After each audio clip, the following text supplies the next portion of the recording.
Para sa video na to, magsusolve tayo ng sample problem on probable error. No? So, isa pa rin to sa mga topics natin sa surveying. So, diretso na tayo sa sample problem. So, from the measured values of distance AB, the following trials were recorded. So, ito yung trial 1, 2, 3, 4. So, apat na trials. Tapos, meron tayong corresponding na measured na distances no, from point A to point B. So, walang unit na nakalagay. So, hindi kailangan na may unit dun sa mga final answers natin. Okay? So, anyway, errors lang naman yung mga hinahanap natin. So, pinapahanap sa atin dito is the probable error, PE. Tapos meron tayong standard deviation, standard error. So, dagdag lang to, no? So, dun sa klase ko, hindi ko masyado na-discuss to, no? So, anyway, yung probable error is dalawa yan, no? Meron tayong PES, tsaka meron tayong PEM. So, probable error of any single na measurement, tapos probable error of the mean. Tapos, meron tayong standard deviation na standard error. So, i-discuss natin yan mamaya, no? So, ang kailangan natin pag PES tsaka PEM, sulat na natin yung equation natin. For PES, ang equation natin dyan is 0.6745 square root of summation of V squared divided by N minus 1. Tapos, si PEM naman, that's 0.6745 square root of summation of V squared divided by N. No? So, we have N times N minus 1. So, yung N is the number of observations. So, dito is 4, no? So, N equals 4. Tapos, yung V naman is, yun yung square ng residual, okay?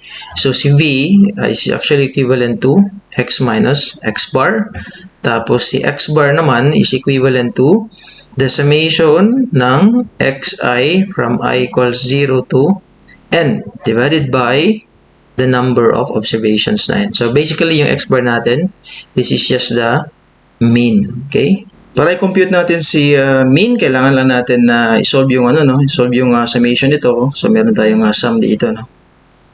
Sum. So, dito natin ilalagay sa next na row. So, sum natin. So, we have 120.68 plus 120.84 plus 120.76 plus 120.64 for 82.92. Ito yung total ng apat na observations. Okay? Tapos si X bar, you have X bar is equivalent to 482.92 divided by apat na observations. X bar is equivalent now to, so divided by 4, that's 120.73. Yan. So, yun. Ito na yung X bar natin. So, kunin natin si V yung next, no? So, si V is equivalent to, ito yung residual, no? X minus X bar. Tapos, dito naman si V squared lalagay natin, okay? So, si V1, that's 120.68 minus 120.73. That's a negative 0.05. Ito naman, si 120.84 minus 120.73, 0.11. Tapos yung 120.76 minus 120, or pwede na hindi solve sa calculator, 1.03 na naman ito. Positive na 0.03. Tapos si 120.64 minus 120.73, 0 or negative 0.0. Ayun. So, hindi na magmamatter yung negative signs dito, no? So, kailangan ilagay lang din natin. Kasi isi-square din naman natin siya, no? So, we have 0.05 squared. That's 0.0025. Tapos, si 0.11 squared. That's 0.0121.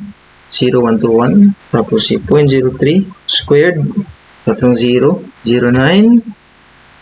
0.9 squared, that's 0.0081. Tama ba yung mga values natin? 25, 121, 0981. Okay? So, meron na tayong V squared. Okay.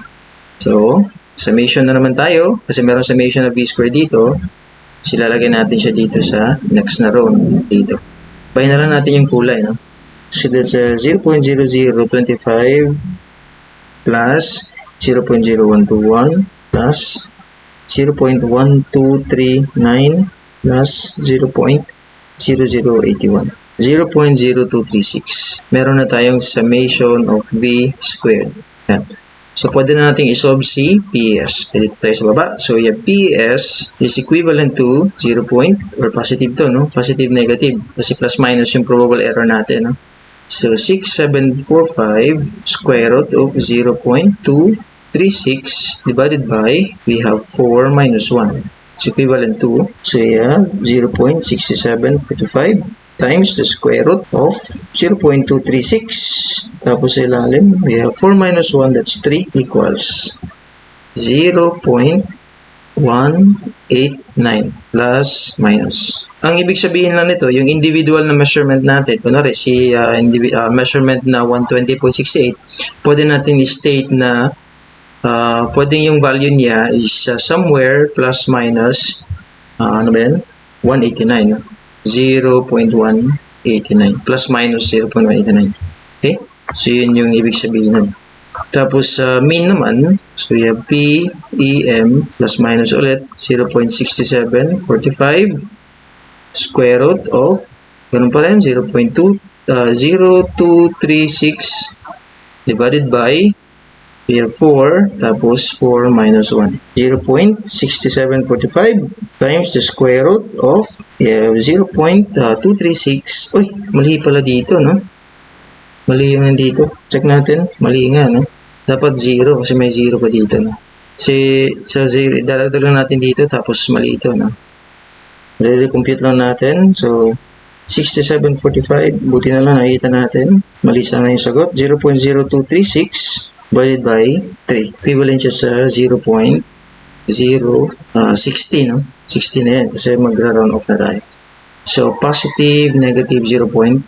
Ito na ngayon yung PS natin. Tapos dito naman sa baba, 0.6745 times the square root of fraction tayo. 0.0236. We have 4 times 3. Kasi n minus 1 o 4 minus 1, that's 3. So, 12 na, no? Equals 0.0299. Or, gawin na lang natin 13. 30. Okay? Para sa mean, ito pala malito kanina, no? Malito, no? So, mangyayari, yung individual na measurement natin, yung range ng trial 1, is na nasa 120.68 plus minus 0.060. Tapos, si mean naman, yung mean natin na x bar, so ito yun, no? Yung value niya is nasa 120.73 plus minus 0.030, okay? Plus minus. So, yun yung meaning nung probable error natin ng single measurement saka yung probable error of the mean. So, dito naman sa standard deviation, actually, yung standard deviation natin is ito na yun, no? Yung equation na to, no? So, ito si standard deviation. Yan. So, SD, standard deviation, SD is just equivalent to the square root of summation of V squared divided by N minus 1. So, that's equivalent to 0.0236 divided by 3 square root. No? So, that's square root of 0.0236 divided by 3. Yan yung standard deviation. So, 0.089. Ito yung standard na deviation. Tapos, si standard error SE naman is equivalent to SD divided by the square root of the number of observations. So, that's 0.089, tama ba? 89, divided by the square root of 4. So, that's equivalent to, so, divide lang natin agad, no? Divided by, square root pala, no? Square root of 4, that's 2. So, 0.044. So, ito na ngayon yung final answers natin. So, madali lang, no? Yung probable error. Kukunin lang yung mean muna, no? Mean, tapos yun, residual, square mo. Tapos, lagay mo sa, equation. Make sure lang na tama yung mga decimal na nalagay, no? Kasi kanina na mali tayo. Tapos, yun, standard deviation. Medyo additional lang ito na, no? Sa statistics, tapos standard error naman. Ito lang, SD divided by square root of N. Yun na yung mga sagot dito para sa sample problem na to. By the way, this is taken from yung reviewer ni Besavilla na Luma. So, kung gusto nyo tingnan yung problem na to, pwede nyo rin i-check yung reviewer. Okay? So, yun na yun, no? Yun na yun para sa sample problem na to. And thank you ulit for watching. Sana may natutunan kayo. At see you sa mga next sample problems natin. Okay? Thank you.